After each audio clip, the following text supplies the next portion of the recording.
Assalamu alaikum wa rahmatullahi wa barakatuh, and welcome to Let Me Tell You Sundays. I'm your host Barbara Ali with my co-host Giuliano Morrow. How you doing, Barbara? Sharing the mic. Sharing is caring, as I always tell my daughter. It's a good thing, so there's nothing wrong with that. We've got a special guest in today. We've got Ibrar Yousaf from the... I'll tell you where he's from, Barbara. He's from the Thames Valley Muslim Police Association. Did I get that right? How you doing, brother? Alhamdulillah. Assalamu alaikum to everyone. So, very interesting topic. The word's gone around about this topic. They think it's a bit controversial. They think it's a bit hot. But obviously you feel confident enough to discuss it. I think a lot of the reasons why people are probably a bit hesitant about it because everyone's got a different opinion of the solution or how it should be done. But I think with topics like this, they shouldn't be probably brushed under the carpet. We need some sort of forum or platform to discuss them. And one of my FM is here. So, yeah, I mean, what made you, be interested in such a topic like this? There's so many. I mean, there's the main thing is, especially in today's time, being a Muslim today is very different to what it was. I'll give you my own example. 13 years ago, before when I joined the police, it meant a totally different thing to be a Muslim then compared to being a Muslim now. There's so much rivalry that's suddenly come up between groups. There's a massive sudden interest in Islam, negative in this country as well, and also there's a lot of people who previously didn't feel confident discussing specifics in diversity. They just had a pure respect for diversity. But now they feel confident speaking about Islam in a very negative way. And for me, what's quite sad to see on a personal level is people within Islam are more confident now, or perhaps more aggrieved to talk quite negatively about one another without even respecting aspects of difference of opinion, but more so that they're taking it to another stage. I think the exact word the Prophet ﷺ had used at the time was that ikhtilaf is a blessing in my community, but our people have taken to some extent a khilaf attitude towards one another. And the reason I find that sad is because the development of our people is more compromised because of it. But there's a bigger a problem out there for us to deal with. Specifically, if we look from the outside in, we've got the most busiest ummah of all, comparison to other groups. But we seem to not be making as much progress as we need to, given the threats we face. Yeah, I mean, some good points you just touched on there. You said that we are a busy community, but we're still not progressing. Would you like to elaborate a little bit on that? In what sense? I mean, busy is a good thing. So what are we busy doing wrong? The thing is, we are still ahead in many ways. Alhamdulillah, given if for me something that's very important is the charity aspect. We're still the most charitable group in the UK in comparison to other groups. Even the most recent floods, if you see that, Muslims as a theistic group were actually right there at the centre of it, helping people. When the media's been pretty much against us, even when the positives of that had come out, they didn't elaborate on that, which is another demonstration of their clear bias against us. But in certain aspects, I mean, I'm going to touch on it, even this recent Mawlid debate, and I'm not going to get into it in the specifics. I just want to touch on what's the fallouts from it, for example. There's more people busy about a controversial topic than taken up with the specifics of our ummah, where our efforts and really our time should be more busy. For example, I see the other side of things in policing, which previously, before I joined, I had a lot of views. I'm not going to go as far as say there were conspiracy theories, but there were certainly questions that needed to be asked of services about their disproportionate interest in our community. But when you see the other side, you see things like domestic violence, cultural biases of our people.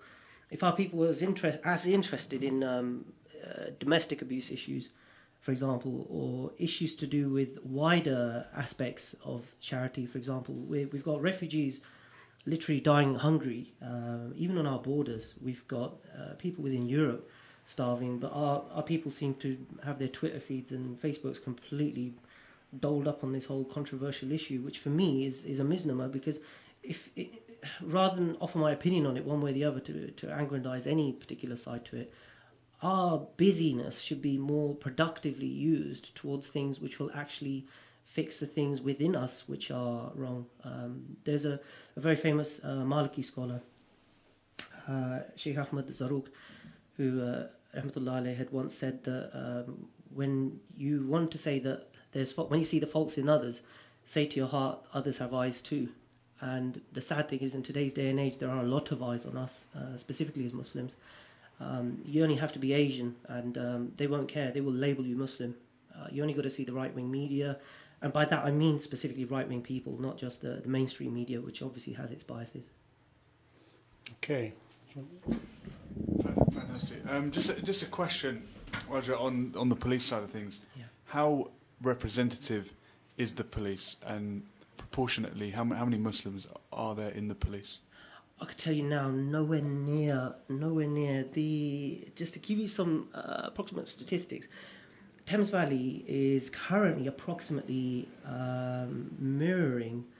should be mirroring the national average, which is 15% black minority ethnic. I don't like the term black minority ethnic. I don't think it's fully representative of all the groups in this country, but it's a term that's used to mean non-white.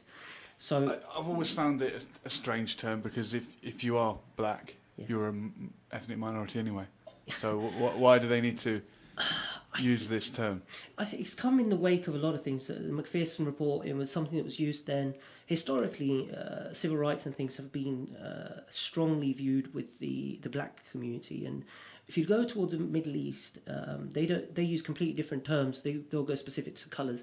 If you look at the Islamic world, they'll go to geographic points. But in this country, in fact, if you go towards the Midlands in this country, they actually insert things like black and Asian ethnic minority, which still isn't good enough for me. I personally just look at it in terms of there's a police on our systems. We use white or non-white to some extent on some of their systems, which is pretty archaic, but to be honest, that's far more descriptive than black minority ethnics, which doesn't apply to me, I don't feel.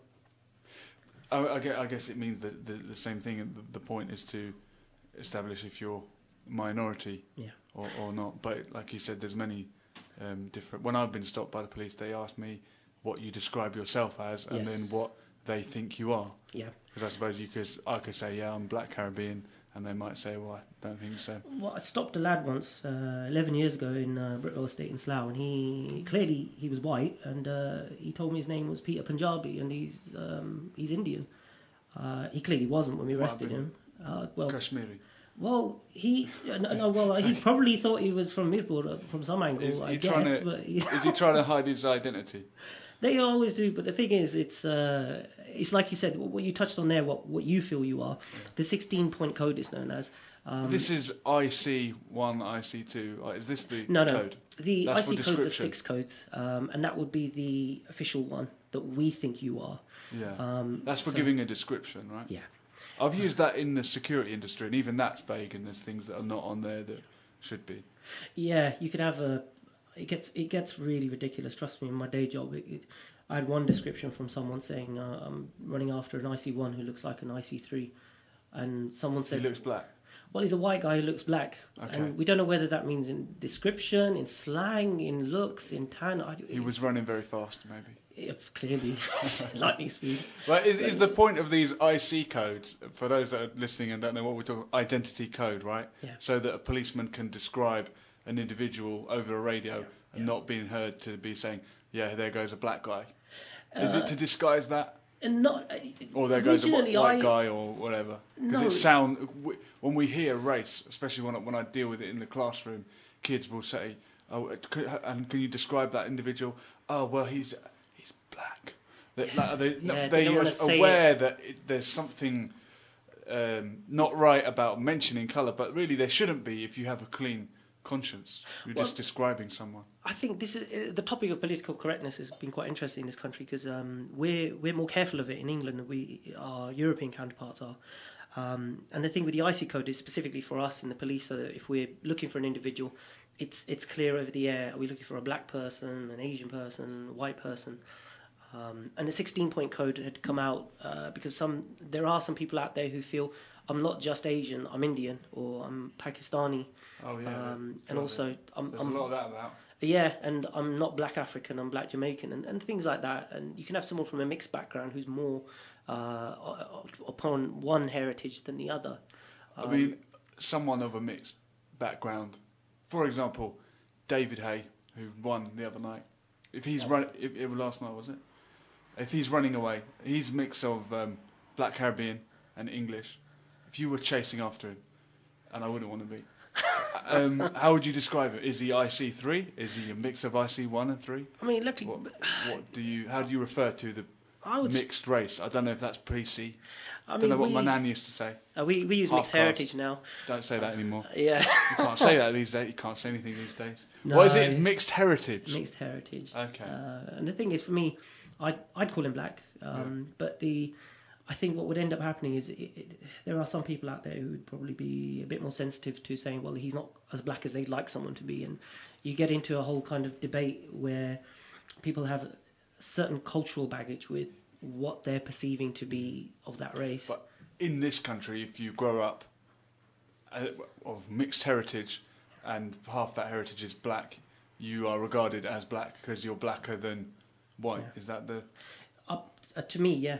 To me, I look at it all kind of depends on their particular appearance. And the funny thing is, here in Thames Valley, we've got going back to the original question, we've got such low representation within policing that modern policing feels that, and there's a thing that's come out from the College of Policing, which is a national guidance headquarters in a way, which has said that we're about to lose even more. You're talking 50% of black minority ethnic officers in the country will be gone within the next 3-4 years.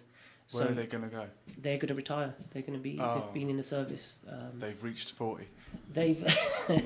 What sort of explanation could you give? Working in the police force, why isn't there enough ethnic minorities coming to the police force, and why aren't the topic Muslims joining the police force? Yeah. First and foremost, policing is not a normal job for people to naturally think growing up. They're either going to want to do it or they're not. I never wanted to be a police officer. I used to get stop searched so much. I genuinely thought the coppers either fancied me or they had a particular interest in my race. But I just came across someone who just said, there's a few things in it that you would probably find interesting. I joined up. I'll be brutally honest. I only joined up just to prove to my dad I can be responsible. And I've carried around my resignation for the first 3 months. I was earning nowhere near as much as I was before, and in a lot of ways there was just no flexibility. So I'd come across some community projects which, when I saw the effect it had, specifically in Slough, and I started doing some work in High Wycombe, that it really made me look at it in a really serious way. Had I not had that experience, I wouldn't have been in there. It's not a normal job for anyone to do. It's incredibly demanding, very challenging. But our particular Muslim community isn't actually, as a demographic, we're not less interested in police. In fact, we have a lot of lads interested in the job. The problem is, once they come in, what happens? There is a misconception out there that the police is looking to recruit a lot of ethnic minorities, and that breeds a sense of security in an individual that they're going to be treated in some way disproportionately in a good way. But at the same time, there's a paradox that the policing is admitted it's institutionally racist. So that gets overlooked. When an individual comes in, they realise how hard the job actually is, and there's a heck load of scrutiny. I mean, to be honest, I walk into an office and I recently had a temporary promotion to sergeant, and I'll be honest with you, there was people who literally even said to me, we've never seen an Asian with the stripes on their shoulders commanding officers before. So that kind of head fudge for them isn't normal or isn't easy for them to come to terms with as well. And also for our own people, there's a misconception it's incredibly dangerous. It is dangerous, but to be honest, you get good training, you get good backup. There are people in the job. I'm never going to lie to anybody who wants to join the job, ever. And I have dissuaded some people who I've looked at, spoken to them, and I thought, you're not a great candidate. The only reason I'm saying it is for your benefit. But there's a lot of good people that I've spoken to over the years, have joined. They're still police officers. They're doing well. In terms of a broader reason for why ethnic minorities aren't joining, the truth is, it's such a specialised job. And for the money, if you are a uni graduate, you can earn better somewhere else. But what it offers you, other jobs perhaps won't. And you've got to have a particular psychological commitment to be prepared for it, to stick it out the long distance. We've also had the baby boomer generation, which once they joined a job, they were in it for life. That's where you heard expressions like, that's a job for life. Because there was a lot of layoffs coming up to the 70s and 80s. Well, recently we've got the XY generation, they call it in uni studies, which is, if I don't feel valued, I'll leave. I'll join something else. I'm not going to say I'm literally caught between both those generations. I've had times where I've thought I'll chuck it in and go, but then something good will come along, and I feel that I'm more needed here. And part of that was developing and founding the Muslim Police Association, in the respect that within policing, when, for example, Prevent and other counterterrorism measures had come in, there needed to be something internally, not just to help the understanding of Islam and Muslims, but also stop misconceptions of Islam and Muslims coming about. And we had three factors to it. We decided early on. One was to do with community work. Secondly was to support officers, but also support the organisation, the policing organisation, to understand Muslims, Muslim needs, Muslim issues, anti-Muslim hate crime, Islamophobia, and at the same time the nuances within that. It's not as easy as anti-Muslim hate crime is hating a Muslim. The biggest victims are always the vulnerable, children and sisters. They get attacked incredibly in comparison. Local trade depends a lot in a lot of Muslim areas on the sisters going out and doing a lot of the house management during the day. And local trade in High Wycombe, when we had the Operation Over in 2006 happen, local trade collapsed, and the police had no clue that it was going on until we engaged and found out that they were going through horrendous Islamophobia. And to be honest, I don't even want to call it Islamophobia, because I don't fully agree with the term. These people do not have an irrational fear of Islam. They have an actualized hatred of Islam, which is a little bit stronger than just a fear. Okay. Moving a bit away from the general aspect of policing. Yeah, we'll do that as well. Okay, let me get the numbers out. Okay, if you want to call in, the telephone number is 01189 660 382. I'll repeat that again, 01189 660 382. And if you want to text in, it's 07909 567 527. I'll repeat that again, 07909 567 527. Did you want to mention your text now? Yeah, I've got anonymous text from Palestine. It says, he is a good police officer. Oh, thank you. I don't know if that means that's a rare thing, or if it's come from Palestine, I'll value it. Yeah, I mean, yes, the general aspect of policing and the general aspects of why people join and don't join. Moving more closer to home, Reading. What is the feel out there, with police and the Muslim community and vice versa? And also, what more can the police do, to sort of bridge their gap with the local Muslim community, and how can we become more active? I mean, there's quite a few questions there. But, the general feel, in Muslims in Reading, because does Muslims in Reading, do we really suffer from that, what other bigger towns might suffer from, aspects of extremism, people doing, silly things and, making extreme decisions. Reading, from what I know, living here, it doesn't really suffer from that. But, what's the word out there from your side? I'll tell you what's interesting about Reading. Socioeconomically, Reading has always been a bit of a shield in comparison to the rest of the country. If you look at the recession, Reading never actually suffered it half as badly as other neighbouring towns. We're down the road, specifically from London, but also we've got the biggest trading estate in Slough around the corner. We've got the leafy suburbs around the corner, which has always attracted royalty, aristocracy, any Tom, Dick and Harry to do with the business communities. They're literally within a 10-mile radius of us.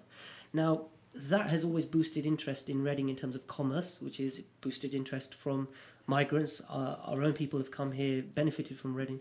In terms of an Islamic angle to Reading, Reading's really interesting in that it's always had a pretty healthy attitude towards the deen in terms of the problems other places have suffered. We haven't had to such an extent.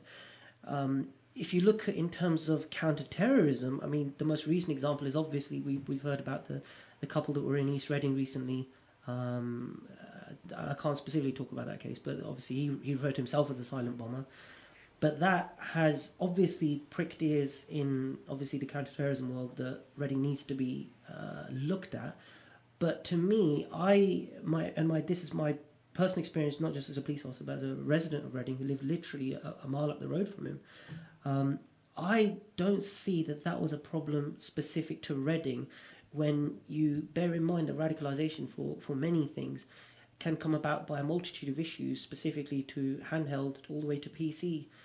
Computers these days, you could be, speaking to an idiot on the other side of the planet who'll radicalise you. And radicalisation isn't just someone telling you need to do this for jihad, brother, and all this stuff. It could be literally a far-right idiot winding you up so much that you feel that this is your only response that you're going to be able to give to this individual. And if you stay away from the people for such a long time in seclusion, in a way, which essentially is what being on a computer... I mean, I was on computer the other day, and I was so shocked. 3 hours just disappeared like that. I paid for it in loss of sleep, but it happens to anybody. These issues are real. They are here. They're not so massive in terms of Reading, alhamdulillah, but local is global and global is local now. So how long that stays for, I can't say. Good point. Playing Grand Theft Auto, by the way. So once again, if you want to get involved, 01189 660 382. Any question, if it doesn't address specific cases, we're happy to take it. Just a question really about, you talk about Thames Valley Police, obviously that's your borough. The London Police is the Met. Yep. Is it true there's this kind of aspiration of all young officers to get into the Met, and that is there more money there? Is it a more exciting place to be, and is that why they had such a problem? I'll be honest with you. The Met think they're the best police force in the country, and the reason is they are the biggest. Well, they're the biggest. Okay.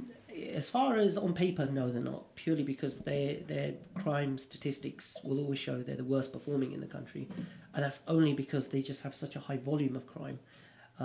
Recently, our figures in Thames Valley have shown that we've managed to drop crime.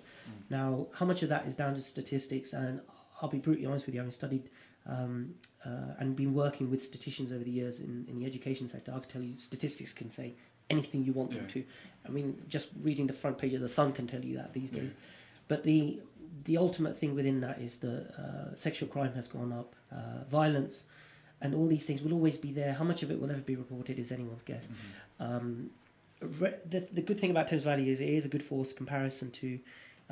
it's not a small force, it's a big force. It can take hits. For example, the austerity that's come in recently. You're going to see a massive change in policing over the next 5 to 10 years. Oh, really? Huge. There's the way we used to deal with things, the Bobby on the beat's been disappearing, came back through neighbourhood policing. It's going to be pretty much compromised soon. Stations have been sold.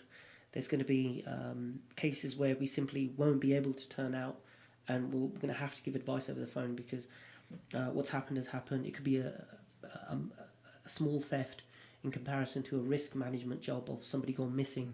I remember dealing with somebody who was very upset and made a complaint about one of my officers that they didn't come to a criminal damage to their house.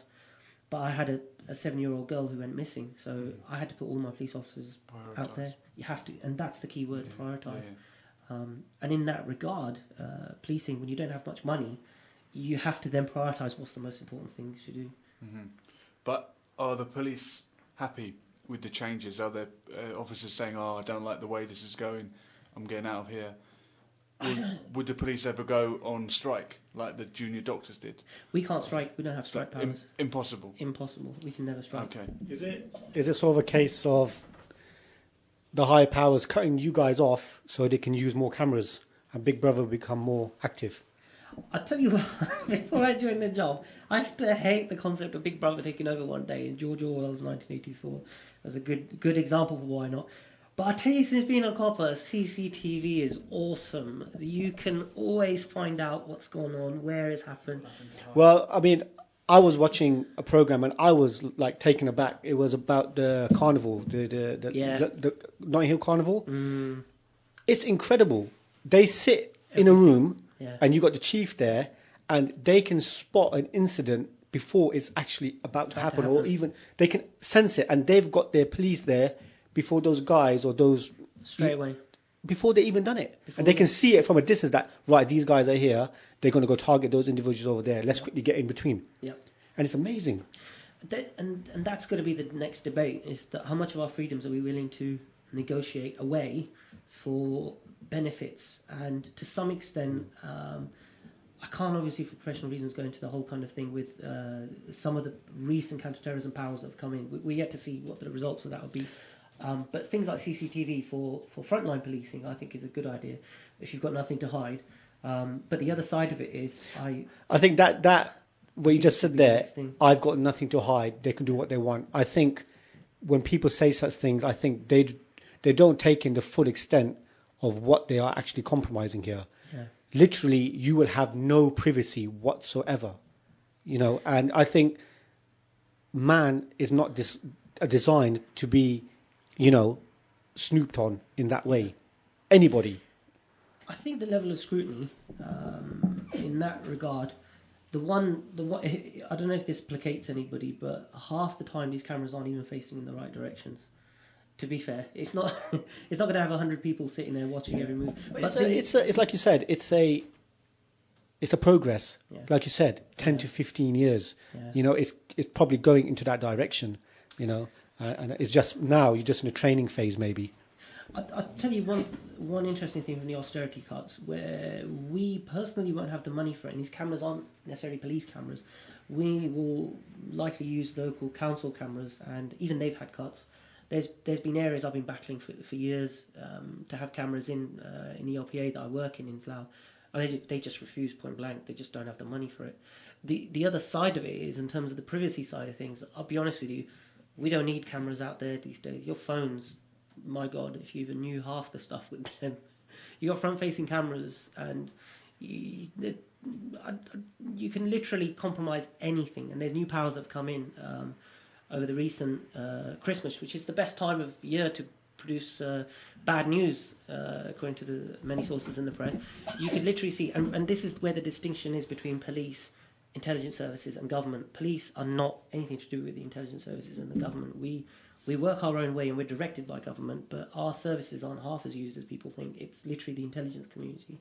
They don't even need to go to the CCTVs outside when you carry around your own homing signal. Every site that you view, these days people can't even eat a meal before putting it on Instagram.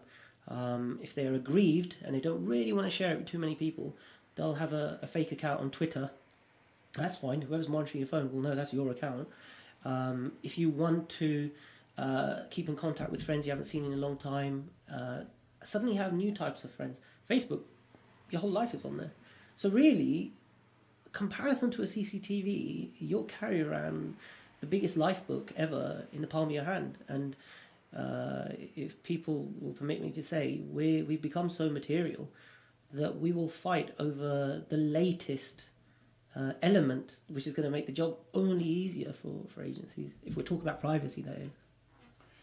In terms of privacy, where does the law stand on filming someone in the street? Can I film whoever I want? Can I put a camera in their face and film them? If it's and I'm going to be brutally honest again when it comes to policing, there is no law that stops a police officer from being filmed in the course of their duties, because we're public servants in that respect. But more to the point, and sometimes public servants is a bit misleading because people think that they're our actual bosses.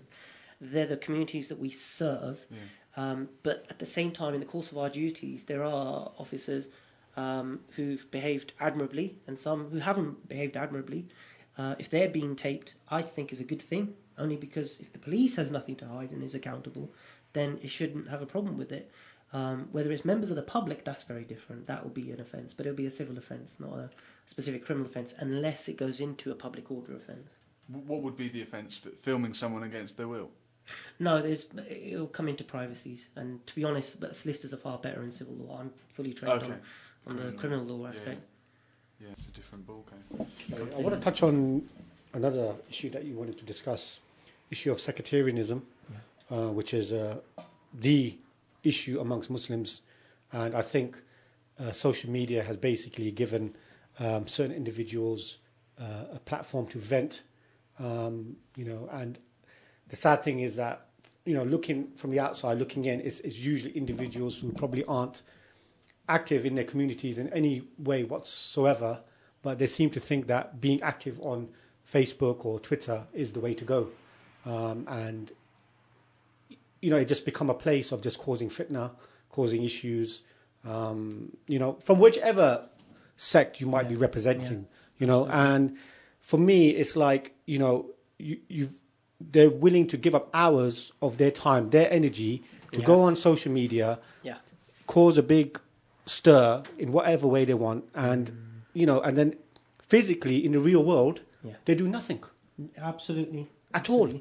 You know, and I think we don't have a committee that can sort of pull up people and say, right, you know what, you need to stop this, and you need to start, you know, doing some after-school clubs or do some sports clubs or something, you know, to get the kids in the right direction instead of you being part of the problem, you know.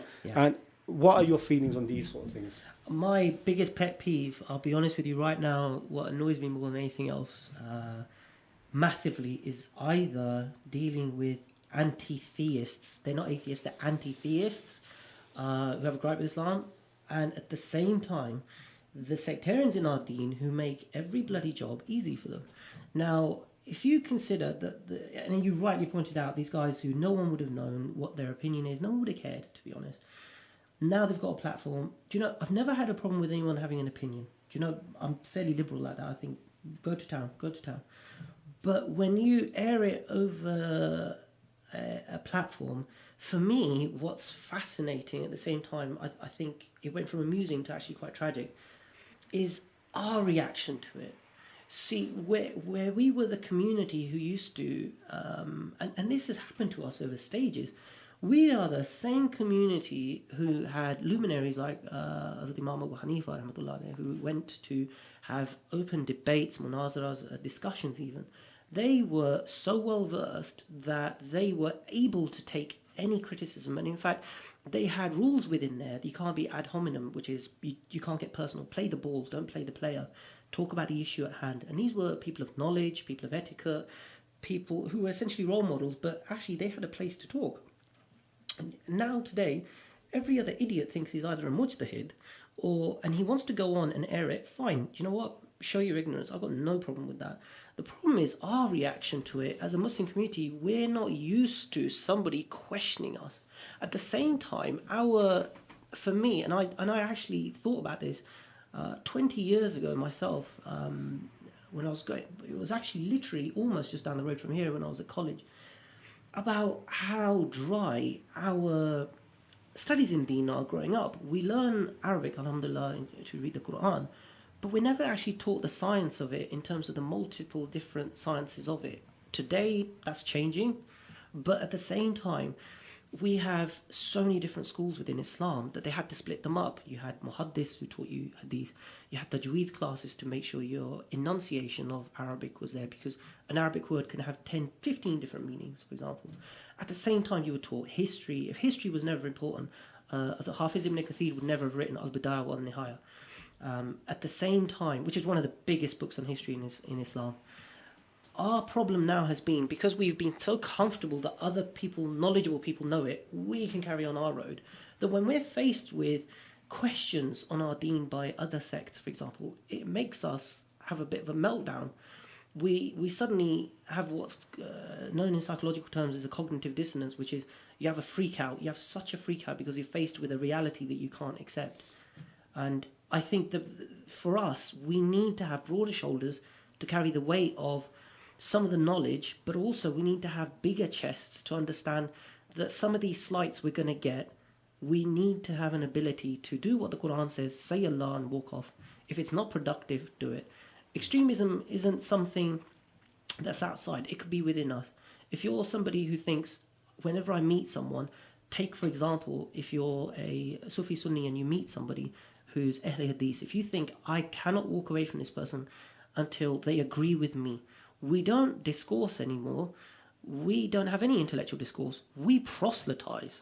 You have to belong to now my sect, which is wrong. We're going to a call. 9-3. Let me do it, Barbara. Give me the seconds. Good evening. Who is this? Is that Imran? Yeah, that's me. Yeah. Imran, right. You have called the police. This better be an emergency. I know, funny. You're funny, bro. Oh, thank you. I do like to make people laugh. But Imran, you're through to the studio. Have you ever had any bad experiences with the police?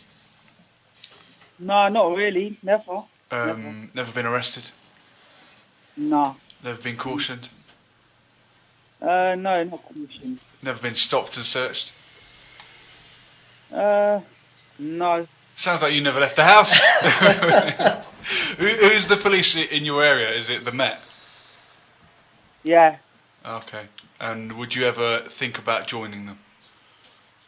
I don't know. Maybe. Probably I could. Give him some advice, Raja. How can Imran get into the police? I think he would be a great officer. This guy is a security guard already, so he's used to bossing people around. Oh, well, give him some advice. He's already used to looking after the amanat of somebody, so... That's a better way of putting it. Yeah, and alhamdulillah, if you're going to be working long hours alone for very little recognition and popularity, then you're halfway to being a police officer, really. There is a Muslim Police Association in London, in the Met, and there's a very good friend of mine who runs it there. Sayyid Baharun, his name is. If you get in contact with them, they actually help people recruit people into the Met Police as well, and they'll give you full support in terms of... At the moment, I can tell you now, they're not recruiting. They will be soon, inshallah. There was a spending review, and they had to think a lot about the costs. So what the police does, and this will be good for the viewers to know, is that we don't actually lay off police officers whenever there's cuts. We have a natural wastage each year. I don't like calling it wastage, but it's officers that naturally retire at the end of service at least a couple of times in the year. So when numbers kind of go that way, then there's a lots of openings, and they will just replace those openings. Oh yeah, I understand. Yeah. There's another move in policing at the moment. They're trying to adopt minimum 2 A levels. So if you've got them, great. If you haven't, it would be a good idea to start looking into that. The Met do fund something called the Certificate of Policing as well, which is a necessary CKP. They call it Certificate of Knowledge of Policing, which is I think they part fund it or they fully fund it, but then they take the money back off you once you join, which is fine. They take it in instalments. Imran, how many A levels have you got? A levels? No, I haven't got any A levels. Oh well, you might want to work on that. No, I didn't do any A levels. Is that required? Equivalent. Equivalent. Yeah, equivalent would be fine. 2 A levels, A to C's at least. Well, it's Imran. It's something to think about. Yeah. Right. Good luck with that, brother. Thank you for getting in touch. Yeah, that's good, bro. Much appreciated. Yeah, Vin says hello to you as well. Oh, thank you very much. That's his brother. Two brothers listen to the show. His baby's going to be due soon. His baby is due when? Yeah. What date? And they've got another... On Friday, bro. Inshallah khair. I hope everything will be best fine. to the sister and the brother as well. Absolutely. Yeah. Thank you very, very much for getting in touch. That's good, regards bro. to all the family, especially Ridwan. Yeah, you too, bro. Take care. Okay. Allah Hafiz, bro. Thank you for that. That's Imran there. We are a family show, and he's got another nephew on the way.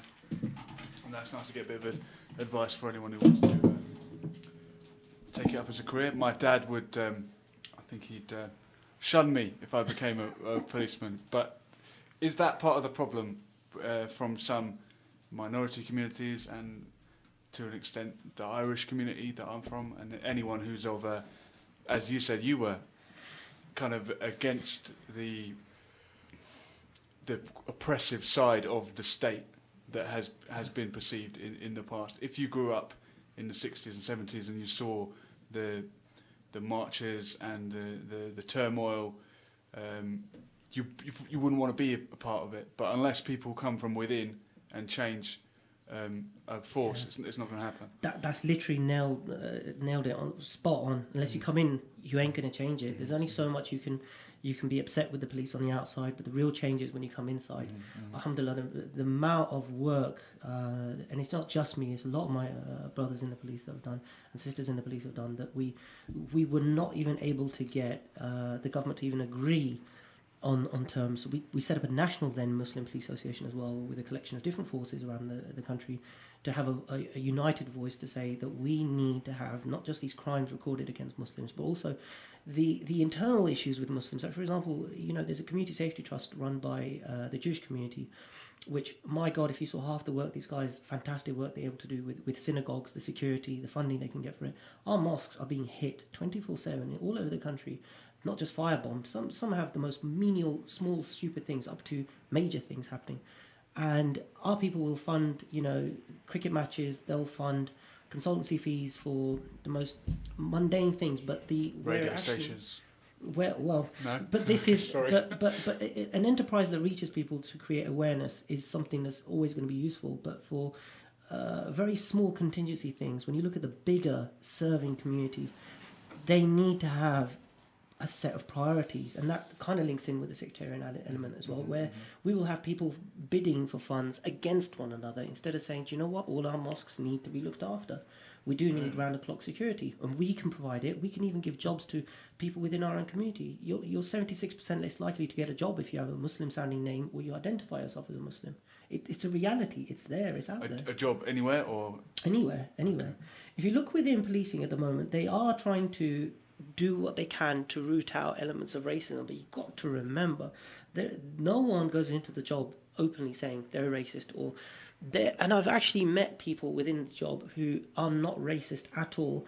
They have a beef with Islam, and they have a genuine beef, and I'll be honest with you, it comes from right-wing sites, which, if you look at the face of them, it's scary, and they get pictures, they get videos from, not so well-read lads in our community who will say the most stupidest of things, and all of that snowballs. Isn't the Islam they have the problem with the same Islam that you have a problem with?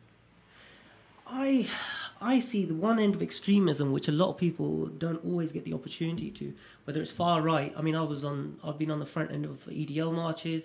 I've had some right comedies there, and I've had some quite challenging experiences.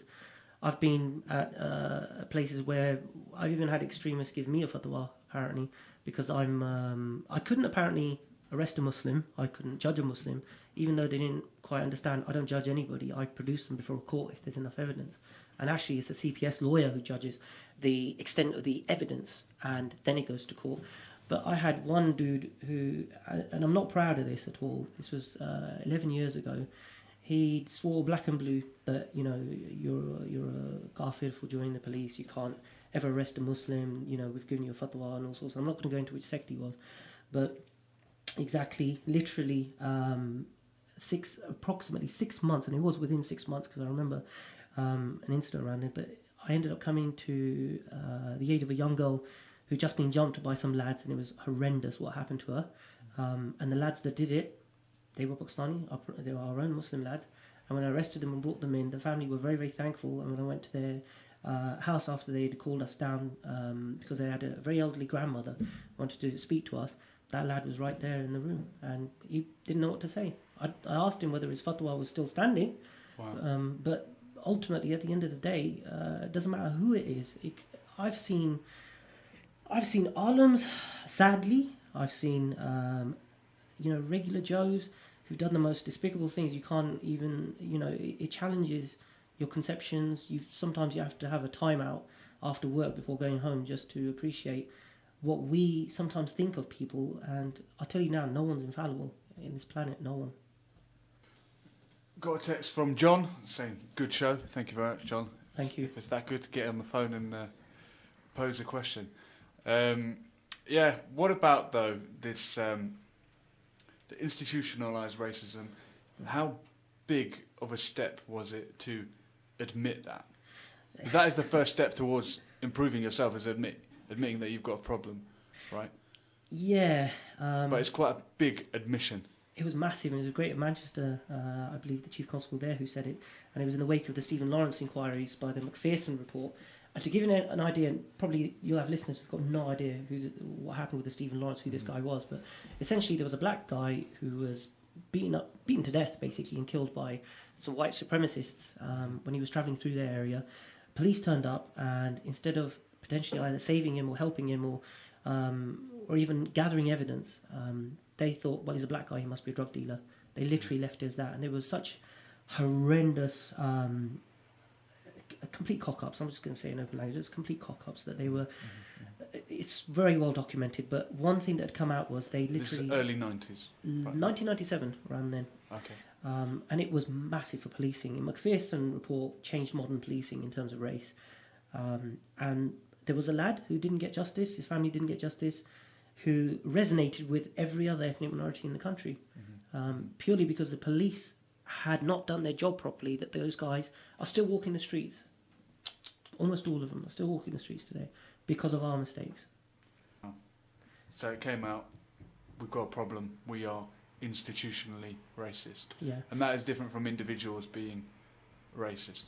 Yeah, institutional racism is still halfway there. It's not probably where a lot of people want it to be. Institutional racist means we're racist in terms of our understanding, in terms of the work that ends up being done by us, but we're not supremacists who go around shouting the P word and the N word at people. What it essentially means, and I'll give you an example.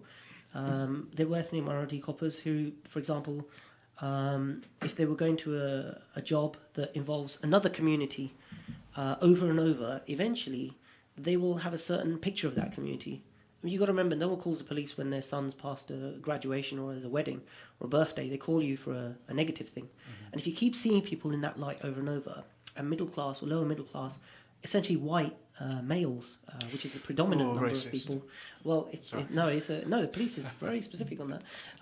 If these guys who make up more than 90% of police officers nationally, 95% to some extent, if these guys constantly keep going out to jobs... is that currently still the case? The police are 95% white? Yeah.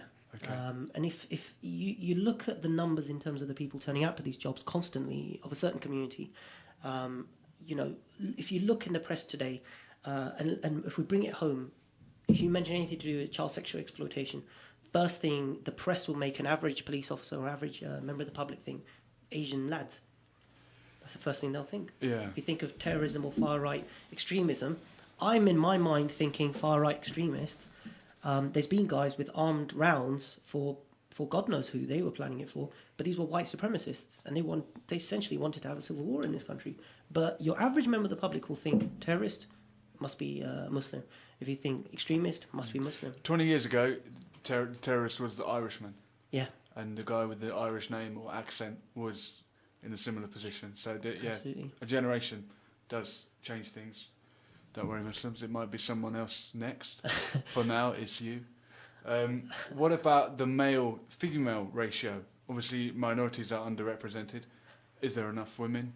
Are there enough women, rather? Barbara, thank you for correcting me. Are there enough women in the police? It's massively changed. Mm-hmm. It used to be very, very low. And I'll be honest with you, women used to go through horrendous abuse in the police. Now they're approximately, I think in our force, they're in the 40s percentage. But also, up till recently, our chief constable was a woman, the highest ranking police officer in the country. I say ranking, but the chair of the chief constable's council is a woman. Mm-hmm. Chief Constable Sarah Thornton. And things have massively improved for women. The gender agenda, as they call it, has been very successful. And they made some very tough decisions, but race is still very problematic, massively, and it's about to get worse. Is that the main one? Within policing, I think race will help matters. Mm-hmm. But for me personally, as a Muslim, I think it doesn't alleviate things like inter-ethnic bigotry. You can still have essentially anybody from another faith belonging to an ethnic minority who will have their own version of a beef with Muslims in some way. I mean, we kind of got into everyone's books in some way or another, but we do have people who are from other minority faiths who will have an incredible right-wing view of us, and they're in the minority, but if they're in influential positions, which our acquiescence is allowing people to be, and without being challenged, then yeah. I mean, I got slated at one point for saying, why do we need to have our own association? Why can't we just be, in the Black Police Association? And I had to fight my corner to say, well, actually, it's because I come across people who are not pro-Muslim and who have industrialised a counter-terrorism measure against my people. I think it's very, very vague to have as they call it, the Black Police Association, which is just for anyone who's not white, but Muslims will have a completely different set of problems and issues as compared to Black Caribbean, Chinese person, you name it. And I think a lot of what you said about it was the whole of the British police that kind of had to redress this issue. Over in the north of Ireland, the Royal Ulster Constabulary, as it was called, had to completely start again almost and give itself a new name because it was an institution that was completely unacceptable to 50% of the population over there. Not just if we're talking 20% that are underrepresented. The whole of the nationalist community in the north of Ireland felt it was not a police force for them. Going international in America, I think that's the problem in Ferguson. When a police force is not representative of its community, it's likely to oppress. Yeah, and my view on it is, especially something that happens in Ferguson has an effect here. You will have people who will be wanting the police to be more accountable, but there's also a pro side to that. The police in this country doesn't carry around weapons like the Americans do to that extent. So there's a lot of people saying, thank God the British police aren't like this. Not all of them. Yeah, I think a lot of people can actually agree with that. We've got a call anyway on line 2. Who is this? Happy New Year, it's Loyal John. Welcome back, Lord John. A very happy New Year to you. Thank you very much. Happy New Year to everybody there. Happy New Year to you too. And I just want to say firstly hello to, is it PC Yousaf, would we say? Yeah, that could work for me. An extremely eloquent, well-spoken and absolutely on the money. You don't have to say anything, John. Please Just remember that, okay? So, thank you, you're very kind. In fact, I've almost not wanted to call because what you're saying is just so brilliant to listen to, and you're just a natural. I just wanted to just ask say one thing and ask another thing. The one thing I wanted to say was that as someone who's kind of white myself, and I'm not a Muslim, so I don't necessarily understand the issues. To me, it seems from my Muslim friends and my non-white friends that there's a complete difference between the Met Police, I have to say, and the Thames Valley Police and other police in the country. The Met Police are relatively brutal and racist, in my opinion. And the Thames Valley Police are quite possibly some of the best in the country. That's just my experience. Just because the Met are one way doesn't mean that the rest of the police are that way as well. That's my opinion, and I'm sure you know more. I wanted to just ask you, though, PC Yousaf, a question, if I may. And this is something that has been troubling me as a non-Muslim. So am I still on air? You're with us, John. Yes, the air is yours. Good, yes.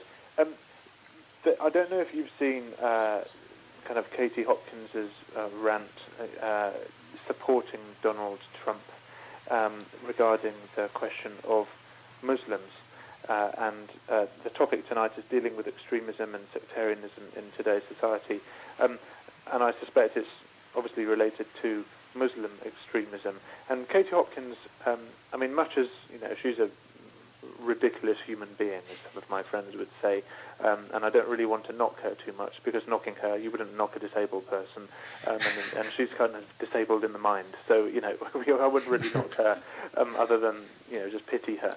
But she does raise a point that has people like me, non-Muslims like me, really wondering, and this is that point which the right will often say, which is, why don't the Muslims just sort it out? Why don't they just come out and be against extremism? Now, every Muslim I know is vocally against extremism, and you have the Muslim Council for Britain and various people throughout the country, Muslims, being anti-extremism and making it very, very clear that this is not Islamic. But it is just, and I'm genuinely kind of confused about the whole issue. For example, when we were a lot younger, when I was a lot younger, my family, we had an experience where we wanted to buy a car off a Sikh family. Now, I know Sikhs are obviously very different to Muslims, and basically the Sikh guy did us over and stole about £1,000 of our money. But we managed to go to the Sikh community, to a restaurant, and they managed to find the guy, and he was kind of shamed in front of kind of the Sikh community, and we got our money back in that way. Now, I understand the Sikh community is very different to the Muslim community. I understand it's much more tightly knit, and the rest of it.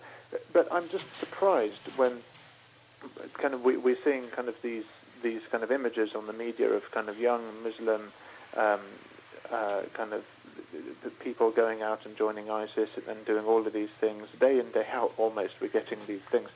I just think, just try and explain to a non-Muslim, kind of non-South Asian like me, what it is about why these communities can't just pick and say, look, you guys are up to no good, or why is it that the police are unable to identify populations where clearly some of these youths are going to go into that, or maybe you are. I don't know. Please enlighten.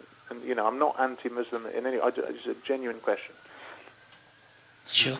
Yeah, I mean, firstly, Happy New Year to you as well, and thank you for your kind words. And you didn't come across negative in any way. Actually, I really respect your question and the way you put it as well. It's a very respectful question. It raises three different angles. Actually, first is tribalism. In terms of what you basically got a very good deal from tribalism with that community, in the sense that ethnographically speaking, Sikhs tend to come from predominantly an area of Punjab where there is a very strong tribal system. There's many Pakistanis who are representatives of Muslims in this country who have a similar system as well. It can be anything from as simple as my clan, my group from my village, and that doesn't have to be specifically to blood. It could be literally, and there's a saying which is roughly translated that I've got family who aren't blood and I've got blood who aren't family. And in that kind of concept where you build alliances based on good conduct with people, you have a kind of clout with them, and it's a kind of shame factor which is sometimes called honour based.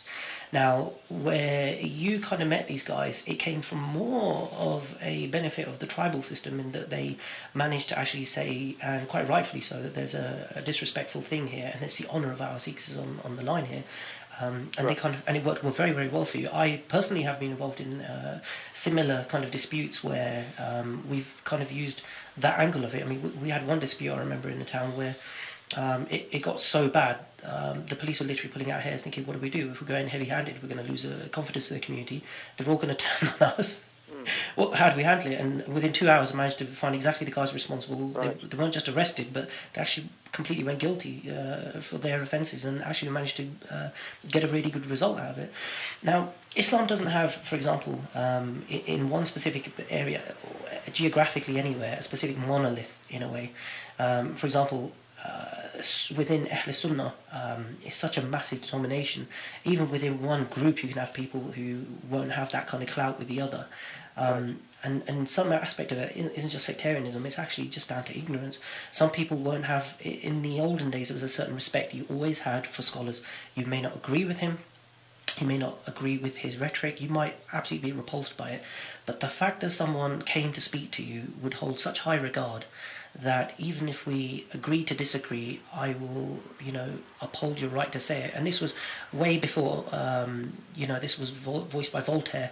I might not agree with what you say, but I'll defend your right to say it to the death, right, kind of thing. And that's actually not 100% his either. His biographer came up with that. Right. Yeah. Now, where it comes to Islam, because of the lack of a monolithic caliph, and I'm not endorsing one at the moment, sitting with ISIL at all, frankly, he's a freak. But as far as the Muslim community goes, there are times and examples where people have gone to mosques and said, there's a guy here that I have a beef with. In fact, there was a neighbour dispute somebody had gone into in High Wycombe and actually mentioned to them saying, I'm having a real hard time with this family. Could you speak to them? They went and spoke to them, and it was managed quite quickly to get resolved. In the broader sense, to what you're saying in a more pertinent way as a group, why can't we stop some of our idiots going out there and making a complete example of themselves? Yeah. There's a European statesman called von Goethe who once said, there's nothing worse than than watching ignorance in action. And this is specifically the ignorance of our community now being given a platform. And unfortunately, and I'm not just going to go on a bender about the media, ultimately the media has to find something and we're giving it. The problem comes in that when there's good work, it's not cited as a countermeasure. When there was attacks going on in various areas of the country, in Middle Eastern countries, there was so many people who weren't just Muslim who went out there to march. And that was taken as quite an anti-governmental step, so the press was involved. But when there were people marching against the attacks on Gaza in 2014, the press wanted to downplay numbers. If Muslims went out to voice anti-sectarianism, anti-hatred sort of messages, they don't always get the press. In terms of dealing with it internally, there is a movement, and I've got to be honest, compared to 20, 30 years ago, it's much more prominent. And something the barber said, which was quite hit the nail on the head. We've got idiots with a platform now who, for example, who don't do anything for the community, yet their word is literally heard by everyone. And unfortunately, it sends the wrong message out to the wrong people. You can have people like Anjem Chowdhury who, I cannot for the life of me, I know no one, and I've met thousands of Muslims in this country, I've met no one to this day who's actually a friend of his, who knows him, who even gets on with him. And he's such an embarrassment. But I'll be honest with you, every single time this idiot comes on air, or the group of these idiots come on the news, I almost feel embarrassed that I have to either go on Facebook and say, I would like to do my general disclaimer. I've almost got it on a copy and paste, where we Muslims condemn this attack. We don't agree with it, and unfortunately, until we get our own house in order in terms of the scholastic side. Can I just apologise for Jimmy Savile? Yeah. That's it. Carry on, guys. Well, Sorry. Until we see marches on the street, we won't accept that. But on my behalf, I just want to say, I mean, you touched on a good point. His That's his actually religion. in response to a text we've just had, who's pretty much on the money. Okay. But yeah, wait and see. The perception. Okay, I need to get a few words in. Yeah, thank you. Sorry, John. Barbara can't hear you. That's why he's interrupting this time. I don't know what his excuse is when he interrupts me. But no, anything else for Raja, or is that it? No, Raja, very eloquent, brilliant responses. Thank you very much. I just want to say that one has the Muslim community, whatever that may be, whatever form that may be in, needs to, I think, be mindful, as I'm sure it absolutely is, that the perception of right-wing, completely ignorant, Katie Hopkins-esque people in the UK, of which, unfortunately, there is a significant minority, that is probably the forefront question on their minds, I'm sure you know that, and that's why I asked the question. But yeah, I don't think I think you've given a good answer. Well, thank you very much. Very, very kind, and thank you for your time tonight. Thank you. Thank you, John. Fantastic question. Thank you very much. Thank you, Bella. Thank you very much. That's Barbara. You can have the headphones now. John's gone. Turn that down. Barbara, as you were about to say. Yeah, just been getting a few messages in. Apologies to John. I didn't get what you were saying. We're short on headphones. And microphones. And microphones, unfortunately. But I do apologise if I do get it a bit wrong here. Got a few messages coming in. The first one is Stephen Lawrence case happened back in 1993. Someone just brushing up on our general knowledge there. No, thank you. The change for it came in '97 in policing. But Okay. Yeah, of course, the McPherson report took years. Right. This is a criticism. That was the problem, wasn't it? Yeah. It took so long. This is a criticism of policing. By joining the police force, you must become another pawn in the game. Okay. No, that's a fair point. And yeah, I mean the other message is basically relating to why should Muslims apologize just for a few, and why are we forced in the media, even by the governments, etc., that we should be so apologetic for the very few minority that do certain things. Unfortunately, the few minority that do things, it involves killing, and I think this is why it sort of comes across as all Muslims. But still, do we really need to be apologizing? I think we are one body as Muslims, and regardless of sect or anybody, wherever there's pain, wherever there's Muslims getting hurt, we feel the pain. We do. We might not be as active as we like to. We like to claim that. Yeah. Bruv. Let's not try to put roses around this. Yes, Muslims. Yes, we are one body, but we're so busy. As I said earlier on in the show, we're so busy dividing each other, creating fitna amongst each other, and then we sort of portray to the outer world that we are so together, we're so united. I'm so, and please do remind me. I do want to come back to this point in terms of the misconceptions of the promotion of ourselves as Muslims, not Islam, but as Muslims. When the question of reverts comes, and I really wanted to touch on that at some point as well.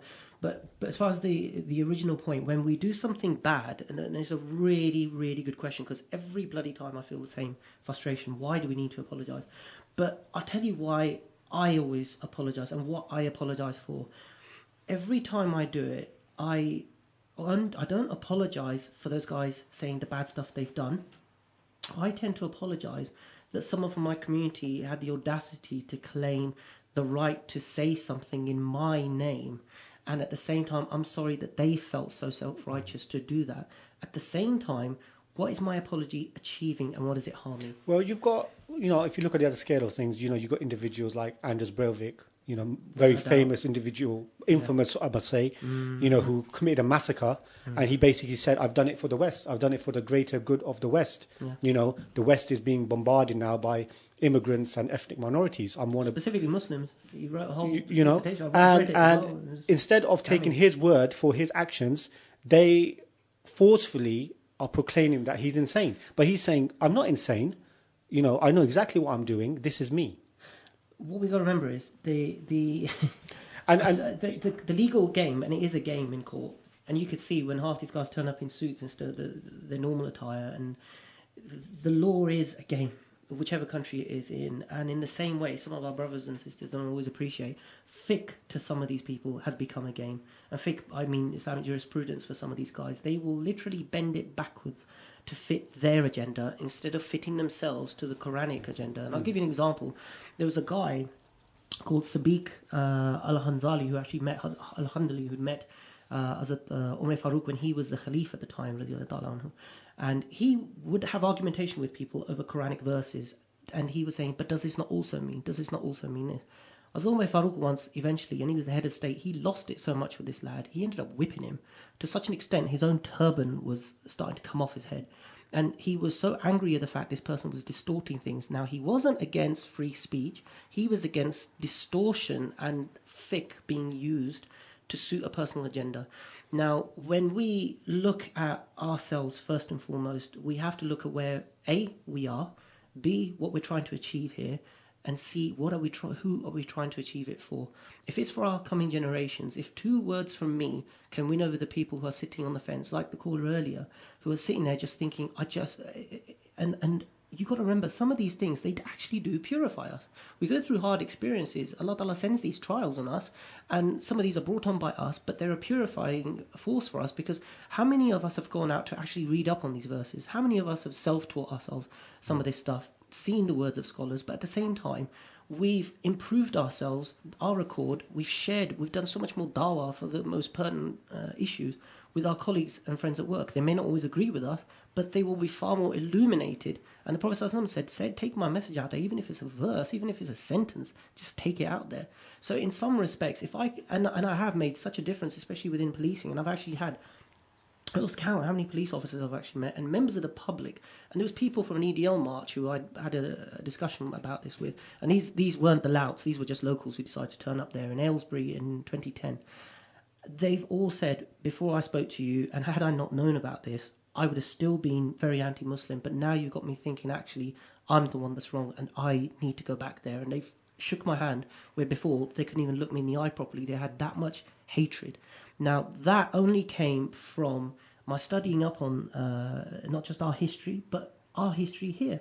Islam didn't come here as a result of the consequences of the Crusades. It didn't just come when we were looking for people from the empire to come and fulfill our labour needs.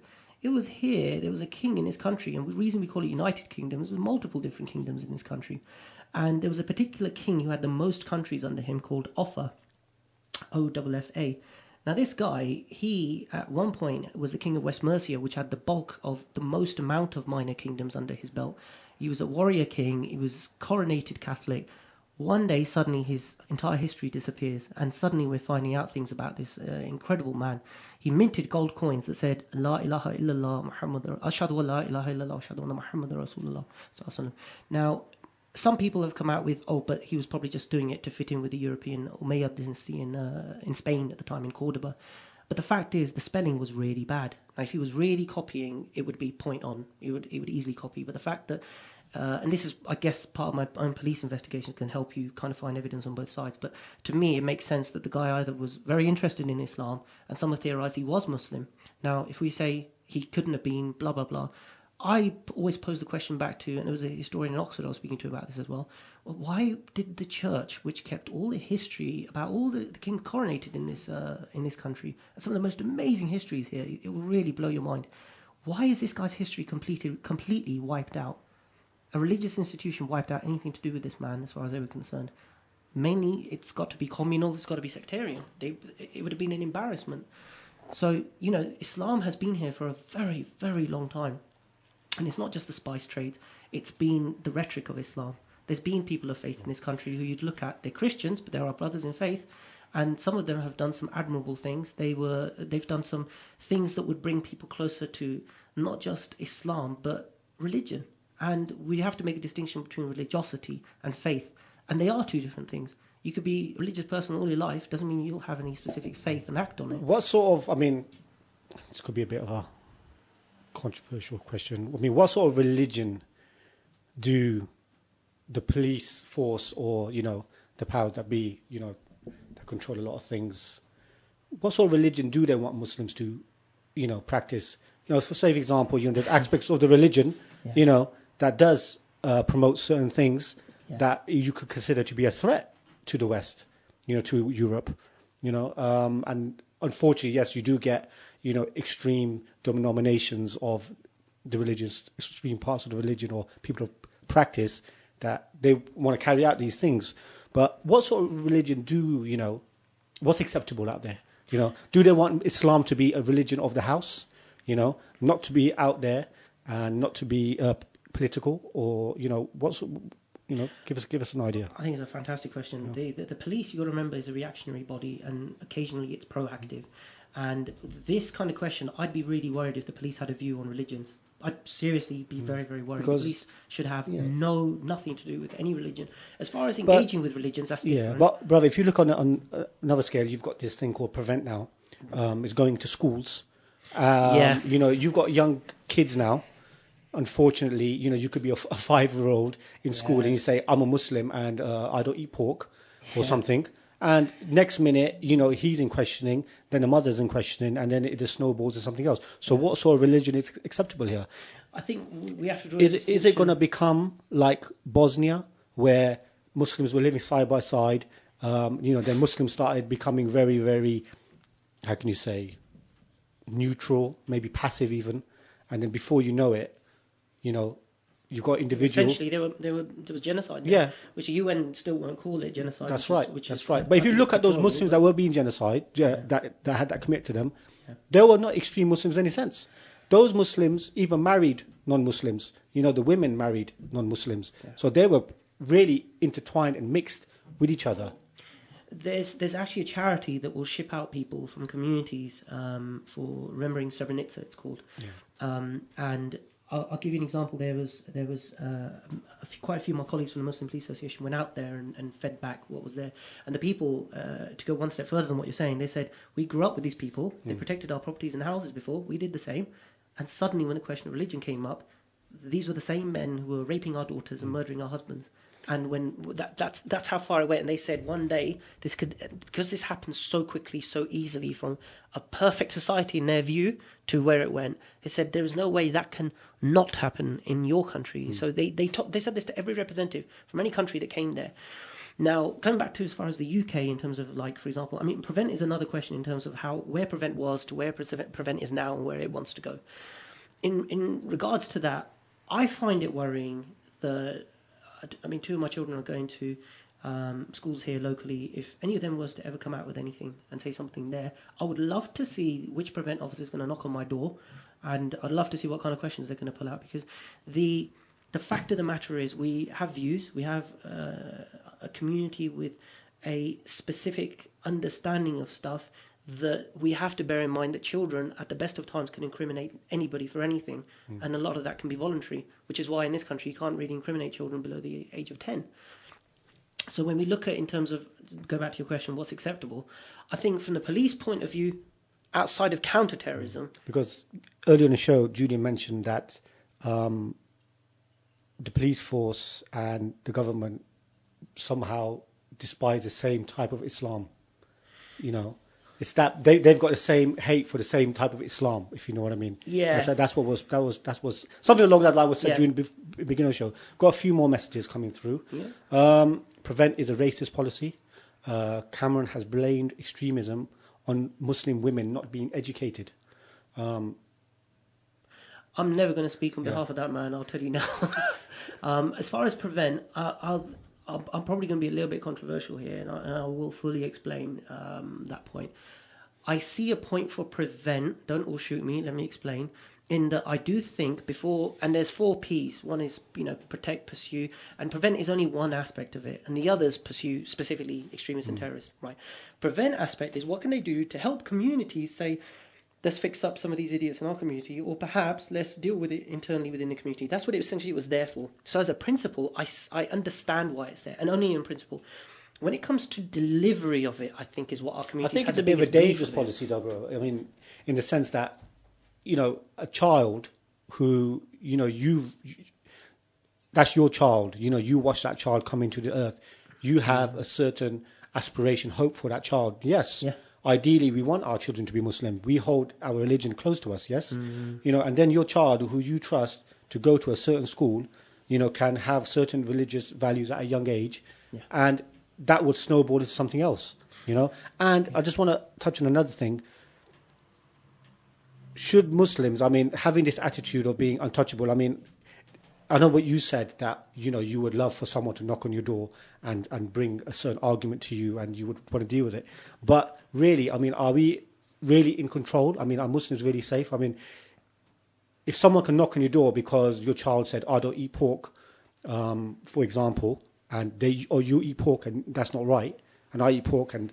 You understand what I'm saying? Yeah. Your child's saying that what you're doing is wrong and what I'm doing is right. Demonstrating a viewpoint from your deen, that can never be a point for extremism. And I think the problem here is where some of the rhetoric had changed from violent extremism, because essentially prevent was about addressing violent extremism. And then what they suddenly, recently, especially after Woolwich attack, they've suddenly gone into an area to say, and there have been certain think tanks, I'm not going to get into names, but have promoted a view, and they've specifically even gone to the Home Secretary to kind of promote a view to say, well, actually, we need to be focusing on any kind of extremism, especially non-violent extremism.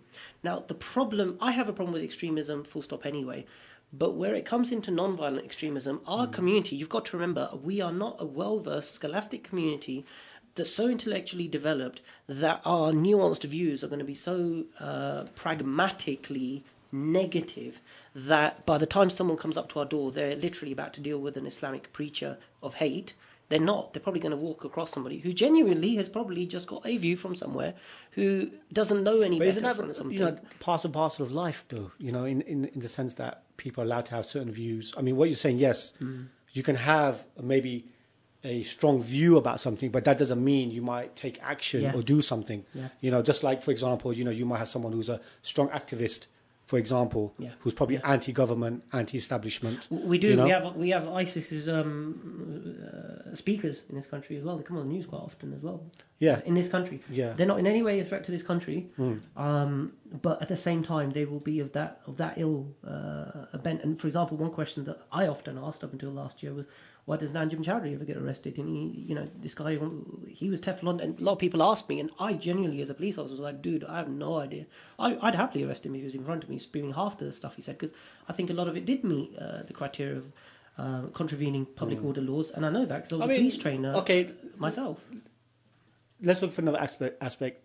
Big hoo-ha going on about Donald Trump. A guy who's very open, who's not PC. Someone who's blatantly just says, I don't like Mexicans, or I don't like I don't want Muslims to come into his country. He called the Late Show. He did call the Late Show, yes, he did. You're being very diplomatic about what he said, no. I don't think he's being diplomatic at all. I think, I said, no, you've been very diplomatic. Yeah, so, you've got an individual here who probably thinks a lot like a lot of people, but he's not scared to say it. Why? because he's a billionaire, he's got a lot of money behind him, and that gives you a certain sense of confidence, right? Yeah. So Yeah. maybe he's expressing himself just how everyone else, a lot of people out there want to express themselves, Yeah. you know? So a big petition was put out, over 500,000 people signed it, not for him to enter. Yeah. But hear this now. The governments are saying, we respect people's opinions. We respect, he's a political candidate, he's running for president. We respect it. We shouldn't stop him from coming into the UK. But why is it okay for someone like him? Okay, he might be in a position of power, but why is it okay for him to say such things openly? But Tom down the street or Asif down the street, for example, he can't do that, or she can't do that. I think the distinction here, I think there's a big contradiction there. It is, and the problem within it is that if somebody is a resident and citizen of this country, the difference is, do we apply those laws and those specific expectations on people who aren't residents here? I think from where you're coming from, the government is going to have a bigger problem than just applying its own laws to somebody from another country. They simply won't be able to. But the other side of it is that he may may God forbid it, but he may become a future president of America. Do they really want to annoy the future president from there, especially when his figures have doubled in the people that previously expressed that they wouldn't? So the people that said, I wouldn't vote for him, have reduced, and the people that said, I would vote for him, have doubled. That's the latest figures. Yeah. And he knows that. He's not stupid. He's 69 years old. We're talking about individual. We're talking about individual here who lost $1 billion in his business, and he got it all back. You can see the persistence of this individual. Yeah, very calculating. He knows exactly what he wants. He knows how to play the market. But that for me isn't an issue. That's all good. The issue for me is he has very dangerous views. Hate speech openly, but the government that says that certain tone is not allowed is allowing this individual to say, okay, regardless of what people say, we should let him in because he's a political candidate. I think, what sort of message is that sending out there to the public? I think is very confusing for me. It is very interesting. For me, my personal point of view on this has always been something that Sayyidina Ali ibn Abi Talib Karamallahu Wajhahu Kareem once said, that freedom of speech carries with it the responsibility of telling the truth. And we essentially originally had freedom of speech in this country. We don't have it as a full right, by the way. There's something called the public order offences which actually cover hate speech, and there's certain things you can and can't say. If you even say the F word out in the middle of the public and someone hears you and is harassed, alarmed, or distressed by what you've just said, you could be nicked for it. So we don't have freedom of speech in this country. Despite what people will tell you, it's not as clear-cut as that. Now, we had to cut a caller off once for swearing. Yeah, then you're... Sorry to say. It happens. The world is colourful in views. But, essentially what you'll have is, I think there was more of a question of politics there than values, especially when it came to specifically around that. Same thing had happened even when it came to the Charlie Hebdo issue. They were so wound up that there was 2 Muslim guys who went there with guns to kill cartoonists, and the question was raised, what's wrong with these Muslims? You won't go and march over people who are killing your own in your own countries, or vice versa, but you'll go there for cartoons. However, what they downplayed was that one of the people who stood up to these guys was a Muslim police officer in France. There was also other people who were being attacked around that time. There was a Muslim shop clerk who hid people. I think they were Jews as well. He hid them in the freezers, got them out of the way. There's always going to be people who will rationalise. Man rationalises things. Some people want to rationalise, feel better. That is what our psyche demands. So where you'll get somebody, for example, who's not Muslim, they want to rationalise, why do these people do this? And you've got to remember, the people coming up with these policies are not Muslim. They don't understand. In a lot of ways, Sheikh Hamza Yousaf once eloquently said that we have an identity with Islam that the rest of the world has with race. So in the West, you can make a lot of jokes, but you go anywhere near race, you come in near a really touchy subject. And Brother Julian once mentioned a really good example of even saying the word black, and one of his colleagues was really, they felt vulnerable in terms of a word. Now, we feel the same in terms of race. We want to have that kind of sacrosanct element to our religion, because as far as we're concerned, call us any word under the sun, we'll get over it. But you attack our faith, it's something very personal to us, and we do feel a personal aggrievement, perhaps more, in some respects more than race, more than anything else. I can give away any part of my identity but the Islamic side. And I've met many people to this day who've echoed exactly the same. But you meet somebody from an ethnic of my white colleagues, they just won't understand that. Just another update. It's not just Muslims. Government counter-terrorism prevent laws being used against Christians as well now. Yeah, the far right element. I was going to actually mention, by the way, that a lot of their work is on far right extremists. And I'll be honest here, and this isn't a disclaimer, but a lot of these guys will distort elements of the Crusades and aspects of Christianity as well, and pull out things from the Bible. And unfortunately, I've even read some stuff by some lads in our own community who will straight away, when they see a St. George's flag, or I should say Hazrat Jurej flag, they will suddenly start attacking the Christian element instead of just seeing a twit for being a twit and playing the ball, not the player. But they will suddenly start, some of these countermeasures have caused radicalisation, but a lot of the work does take place with these guys as well. Yeah, not enough, but quite a lot.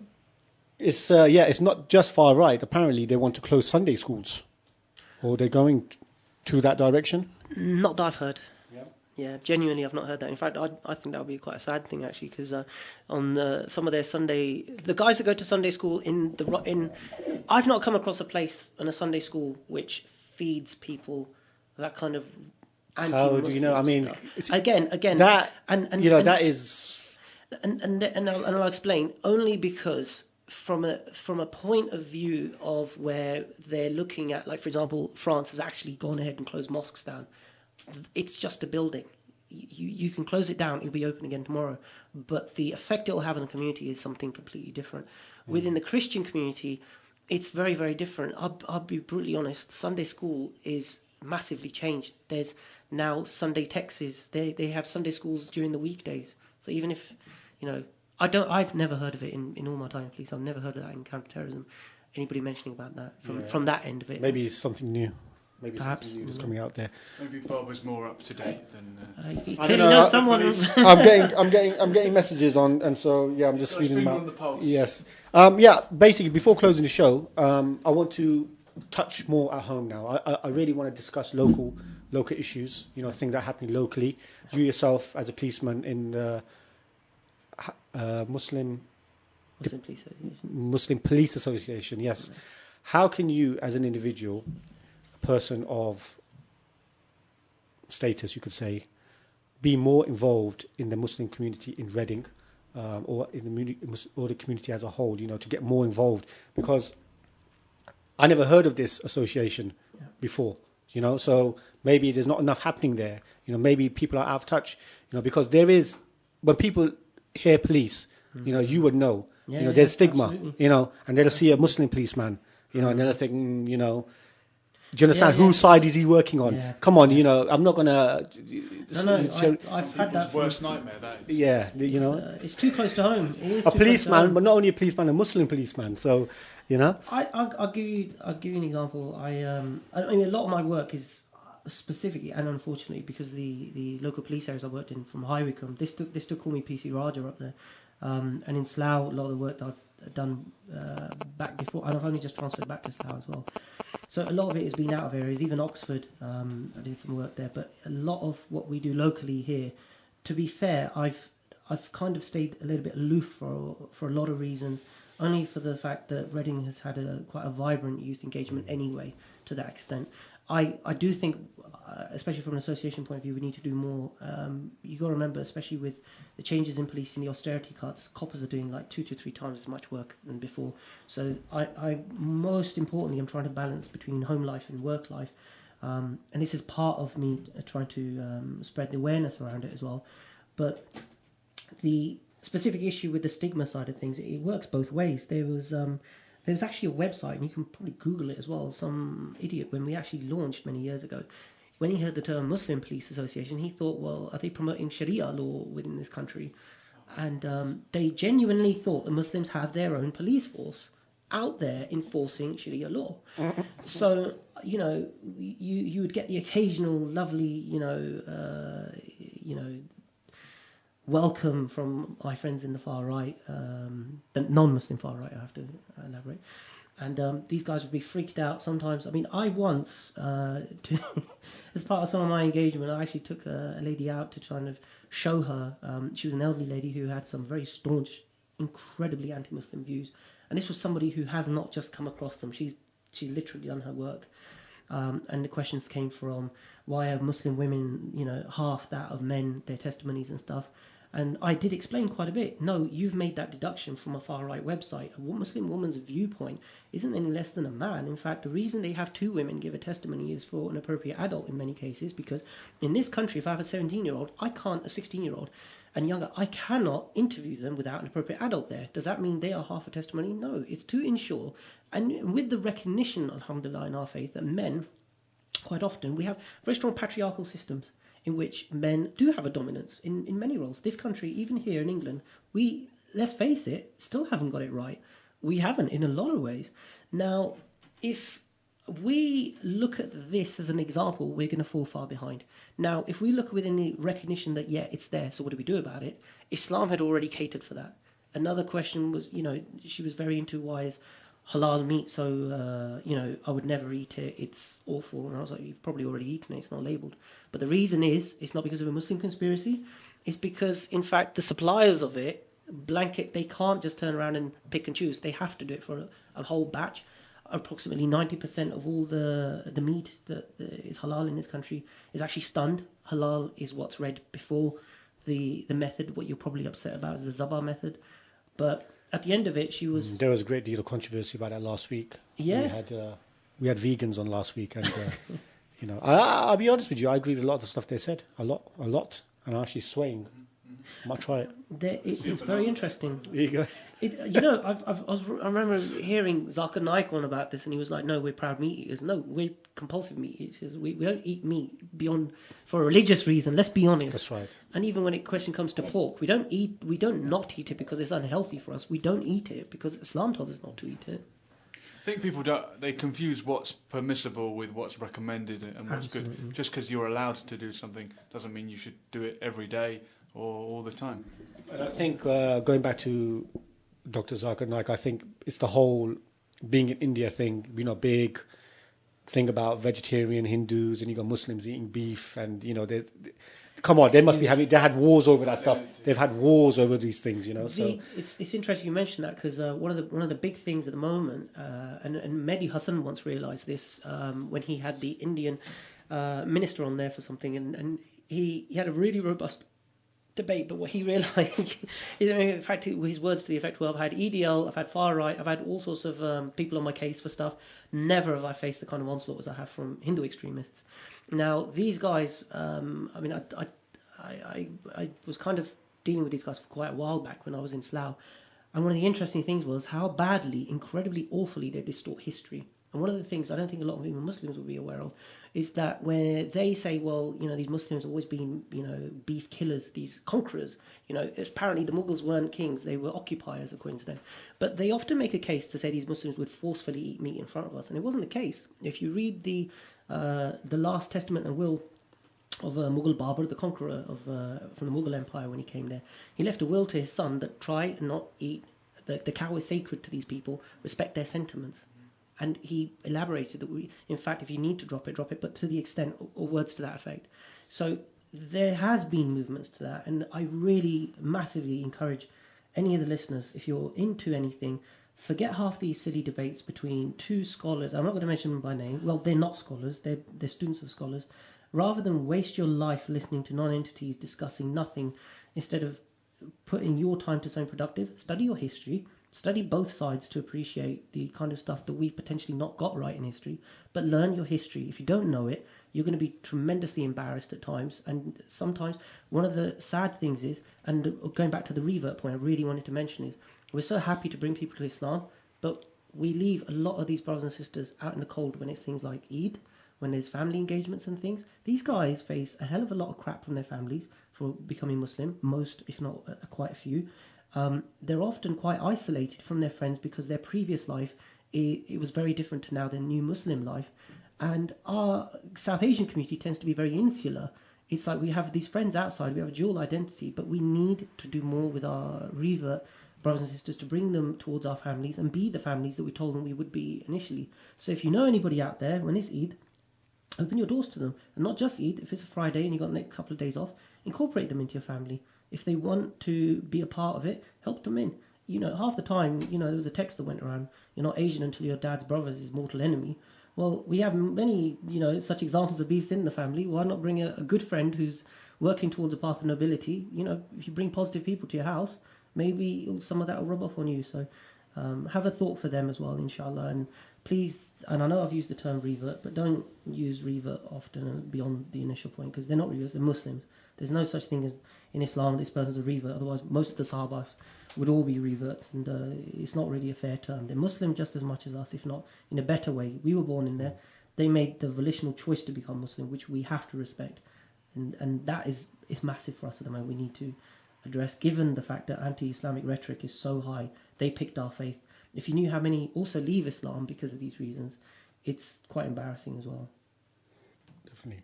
Also, in just adding on to what you said about Facebook and studying and learning your history, if people were sincere students of knowledge, you wouldn't be on Facebook anyway.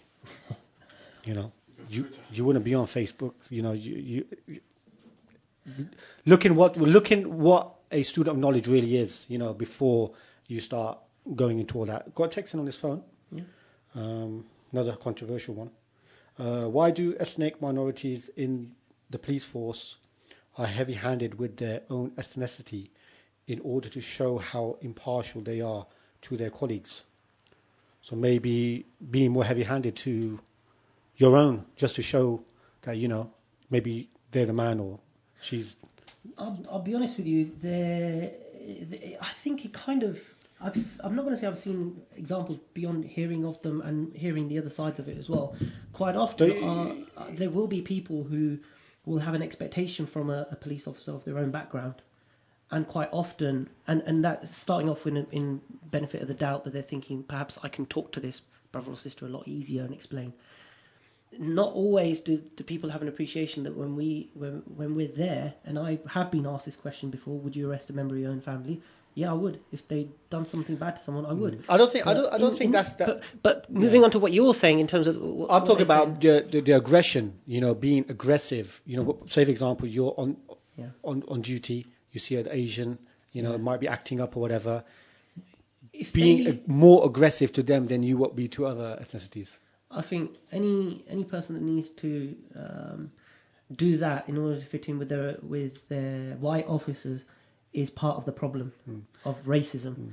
And because they're not just feeding white privilege, which is a known entity in a lot of sociological circles, but also at the same time they are breaking a barrier. They're building a barrier and breaking a bridge.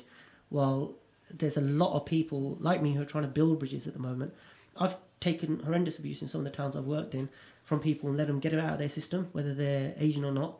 And at the end of it, once we actually start talking, they shook my hand. There's been people I've arrested and charged, and as they're walking out, they've been very respectful and said, you were spot on with me. Whatever I did, but you were really, you were spot on with me. I've seen colleagues where they will be... I personally am very upset when I do see a lot of our Asian lads do some pretty stupid stuff out and about. And quite often, I will use some level of influence in terms of either speaking in my own language to calm a situation down and saying, right, guys, if you don't move on, you're going to get nicked. I want to tell you really nice and quietly to at least give you a bit of time to reflect. And this is using my normal discretion that I would with anybody. I think you're in a difficult situation because you're in quite a difficult situation because if you were aggressive to your own kind, or you just so happen to arrest your own kind, you will just always be labelled as a nasty word. They'll probably call you Uncle Tom or whatever. We will always be called that. You can guarantee. There's Pakistanis that call us that for even living here. These are our own living in Pakistan or anywhere else. But at the same time, what I've recently seen that change in the last 6 or 7 years. That's changed quite a lot because there's a lot of our communities now involved in multiple different professions. But I find sometimes it's how you come across. I speak very fluent Patari. I'm not going to call it Meerpuri. It's not Meerpuri, it's Patari.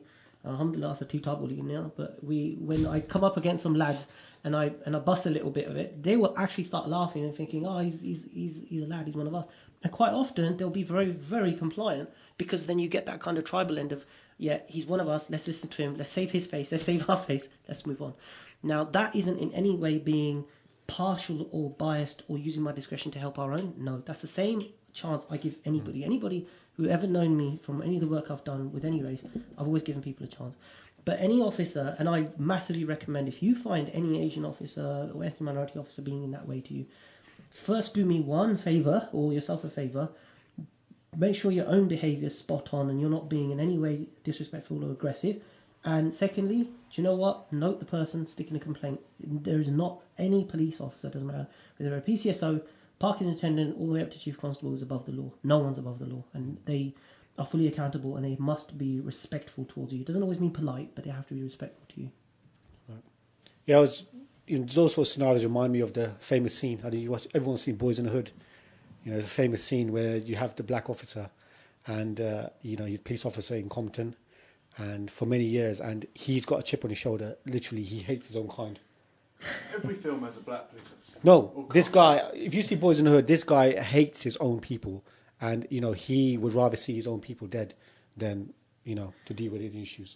That's how bad it was. I'm not going to say in my own force, but I've seen examples on a national level where I've seen... there's some even up-and-coming coppers that won't even speak our language. They will make a point to throw a disclaimer out there where I would want to try and work. There was a famous police officer, I'll give you this famous, infamous, in the Met. He really was aggressive to some guy on the Edgware Road. Don't say Ali Desai. Yes, that's the one, yeah. Come on. Big position in the Met, and, he hates his own kind. That's what he's perceived. Do you know, I've met him. I wouldn't go so far as to say he's like that. Mm-hmm. He's a very complex individual, and I would be really careful. He does love to sue people.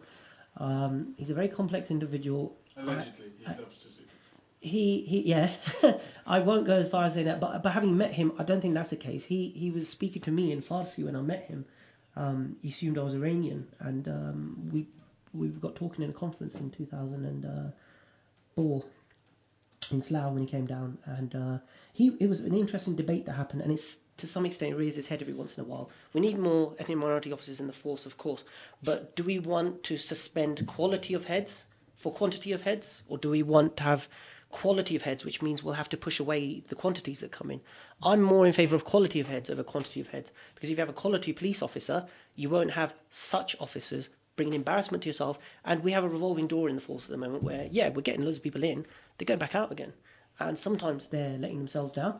Sometimes they haven't quite understood the lifestyle they've just joined. I'll be really brutally honest with you. I, as a measure, especially even when I go gym, when I go out, I just put my head down and get on with it. If I'm in the gym, half the time I'm just studying and stuff, listening to different courses and stuff on my phone. I don't go out of my way. If I know anybody's got a bit of a history or whatnot, I won't engage them to too far an extent, because I've made a lifestyle decision. And for somebody, one of my earlier mates said, you don't even pop around the house as much anymore. And I thought, because I just found out what you guys do. But the most important thing is I have a family, I've got children, and this is a mortgage for me. But more importantly, if I say I am going to be fully accountable and transparent, I have to demonstrate that. And a lot of our brothers and sisters, when they join, and specifically brothers to be fair, where there is quite a bit of a problem, they don't appreciate that. They'll come in, they'll probably just do something silly. You've got to remember the most important thing is your integrity. And you know what? They will challenge it at times. Your integrity has to be so high and so beyond reproach that you are always demonstrating it at its highest. You can't go out clubbing with a bunch of drug dealers. You can't turn around and say stupid stuff on a Facebook that totally denigrates another community. You have to demonstrate you're above all of that. I've dealt with racists, hardcore racists, that call me all sorts of names under the sun. And you know what? I've been probably so impartial to them that there was one side who thought, actually, why were you good to that guy? And their idea of good was, why were you being fair to that guy? And sometimes people don't understand. I've seen some amazing examples of it in the police. I never actually met a non-racist police officer up to a certain age. and I started seeing some non-racist police officers. When I joined, I saw a hell of a lot more. And they are there, trust me, for anybody who hasn't. And they really, one of the most moving episodes of my life was there's a police officer who got spat on, and he stood in front of someone and he arrested him because he was calling me the P word repeatedly. I let it go over my head because I was like, well, he's going to say it. While you were working? While I was working. Really? That officer not only got spat on, and he was a white officer, I stayed on. We were finishing at 3. I stayed on till 5 just to talk to him that night. And I asked him, mate, why did you do that for me? And he was like, because no one should be treated like that. Just because you're a police officer, I don't care what colour you are, you've taken a big step to be here, and you deserve to be, supported. And anybody treating anyone like that, you shouldn't have done it. And that, I came home at about 7 o'clock that morning. I didn't sleep that whole day because of just the whole reflection out of it. Yeah. And for that reason, at times I've even defended white officers at times where some of our community will be like, all coppers are racist. I'm telling you, somebody in there, they're not all racist. I'm not going to account for every single one of them, and I shouldn't be asked to. In the same way, I don't have to account for every Muslim. Yeah. But there are some amazing people. If I mean, for the sake of my job, I can't. But if I was to tell you guys about half the stuff these guys have done, and women have done for our community, in some of the most tragic circumstances where our own communities have been quite deplorable, you'd be really, really shocked. There's a completely different... This is why I think our community needs to go out and about more, understand people, engage people more. We don't need everyone in this day and age to become Muslim. Allah Nizat will do that in his own time for people. Iman comes and chooses a person it wants to give. But what we need to do is show people an understanding. And at the local level at first, we need to make that change at home. Just because someone is a Shia doesn't mean they're all swearing at the Sahaba, doesn't mean they're all swearing at our mother, Bibi Aisha Siddiqa, Sallallahu Alaiha. And just because we hear certain things, there are, quotation marks, Sunnis out there who beyond Assalamu alaikum wa alaikum salam, don't eat pork, don't drink. They genuinely don't know much beyond that. So their affiliation to our faith, from a reverse point of view, could get them in trouble, not just with other groups that might be sectarian on them, but also white people who'll be very against them. There'll be, EDL, for example, at the moment, these guys have had a lot of guys back off from them as well. They've had a lot of guys who naturally originally came in as football hooligans. Many of them are now arguing on social media against, quotation marks, their own. What do we say to that? So we need to be bigger than this. We either become tribal Pakistanis or Asians, or we become Muslims. If we're Muslims, our first thing, as there was a Sahabi who mentioned that the best revenge is to forgive, to self-improve. And I think we need that more than reactionary, they're all out to get us. We need to get out this victim mentality at the moment and think, okay, these are the circs. How are we gonna evolve from that? How are we gonna involve ourselves more? And I know I'll probably get slated for saying this, things aren't half as bad in this country for us as they are in other countries. Nowhere near. Just go down to France. Take a look over there, what they're doing to Muslims there. Go to Germany. There's so many places, so much of this stuff's happening. England is still far better than that. I'm not saying things are perfect here. But one step further, if you go back to the times in Spain when the Inquisition had happened, they would try and force people to eat pork. There were people friends of mine who went to Cordoba, and there were houses that they excavated which had Qurans cemented into the wall just to save it. These people were so enigmatically Muslim they couldn't face their books to be burned. We are not facing that at the moment, so we don't really have an excuse to be very victim mentality. We need to be like the Prophet Muhammad, peace be upon him, was. He went through utter persecution. There was almost attempts at genocide. Yet our community doesn't want to understand any of this. They want to be very reactionary. And I get that. I completely get that. We need to move on from it. And the really good point you mentioned about our children, what kind of stuff if they say in nurseries, it's a sad reality, but do you know what? I've even said, even to my brother on stage, we need to talk to our children and make sure that the Islam that we project isn't one that's going to be problematic for us, not because we don't have the right to affirm aspects of our religiosity, but we have to be very careful that we're not vulnerable to the scrutiny to us at the moment. If that means demonstrating...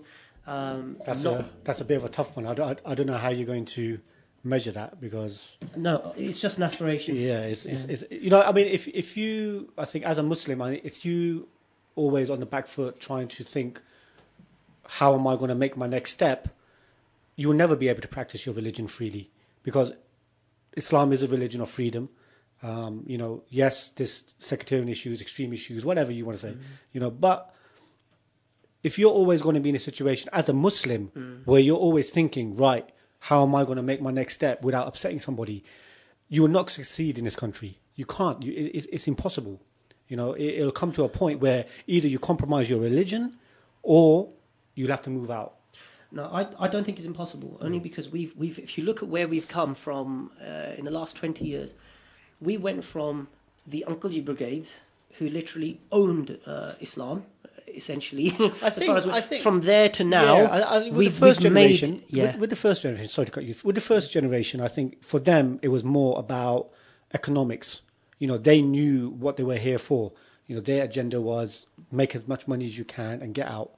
But for them, the plan changed. It got out of their control.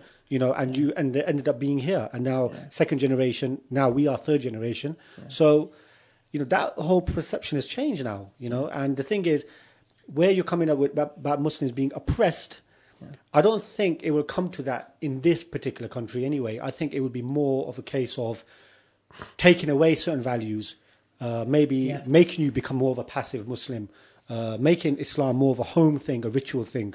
I mean, make no mistake. There are think tanks that would like that. There is a movement at the moment where they're calling, and I think it's absurd, which is the Reformation. They want a reformation of Islam, and they don't actually realise that the extremists, in fact the terrorists, and if I could even go ahead and even say Daesh, these guys are the reformers as far as they're concerned. Now, Europe didn't go through a reformation unless it went through its bloodiest phase. Okay, so let's be very, very clear about that, first of all. Secondly, when we look at reformation, Islam is a reformation. It's a reformation of yourself, your society, the 5 areas of reform, the struggles. They're already there. What we essentially have, a vehicle within Islam, is a renewal, which is very different from a reformation. And a reformation is to change something divine to something man-made. And interestingly enough, the Christian theologians went through a really massive internal thought process, but they had to, because there was a lot of clergically owned interests which were stopping the progress that society was naturally making. That's very different from the Islamic world, where the internal Islamic rhetoric was the reason that they were developing, and scientifically, mathematically, educationally, in so many different ways. Now, what a lot of these so-called reformationists want is for us, for example, there was a hashtag recently, a really absurd one, get rid of your hijabs to show solidarity with women who are being attacked, boycott Hajj and stupid things like that. Well, the people making them aren't really religious, they're not specifically faithful, but the other side of it, despite what they'll say, and I'm not doing takfir here, they want to call themselves Muslims, they are Muslims, I would not say otherwise, but in terms of their, like you said, who've never done anything for the communities, but suddenly they want to be mouthpieces, these people would like to see a passive form of Islam. I mean, they would even want to go so far as to marry up certain elements. For example, there is no problem in Islam with pluralism. There isn't. If you look at the Constitution of Medina, it actually included every other religion within the radius of Medina city. In fact, Jews were part of it as well. The Bani Auf was specifically mentioned in there for that reason. What Islam often has a problem with is some elements of secularism, in that it's not a problem for secularism to deal with Islam. Islam's specific antagonism within there is that it will not compromise on certain areas. So, for example, Islam sees itself as a vehicle of ethics and a vehicle for ensuring ethics. Now, if you have a secular system which says we should never allow ourselves to go through ethics, we have problems that some of the stuff we see in society today, the absolute explosion of pornography has led to such an extent that it's such an insatiable appetite that it's gone from straight pornography to so many different forms of devious pornography that the top 3 versions of pornography in America, according to one research, was incestuous ones, animal ones, and it just goes beyond even sadomasochism, which was really big for these guys for a while. They have made an entire industry of different ones. It's now dangerously gone to a mode which is very scary for all of us, which is paedophilic pornography. These guys have started out, if you look at the research, saying we were just normal addicts to porn. Normal addicts to porn. Now, this comes back to the wider question of society and ethics within society. And Tariq Ramadana wrote a really good dissertation on this to say, You must have ethics in a governance of a society. If you don't have ethics or a system of integrity for reasons for why you're doing it, if you don't even enforce it in that respect, we're not talking about jailing people who want to watch porn, we're specifically talking about countermeasures of this. So within Islamic societies where they'll go to one complete extreme, we're not talking about enforced Talibanized regimes. We're talking specifics of areas where, how did Islam deal with some of these issues? And actually they were fairly successful. If you look at certain areas of the Ottoman Empire, certain areas even within Spain, how they dealt with certain issues. When you don't have ethics, these are the problems that come about, and unfortunately it's also breeding ground for a group I mentioned earlier, anti-theists.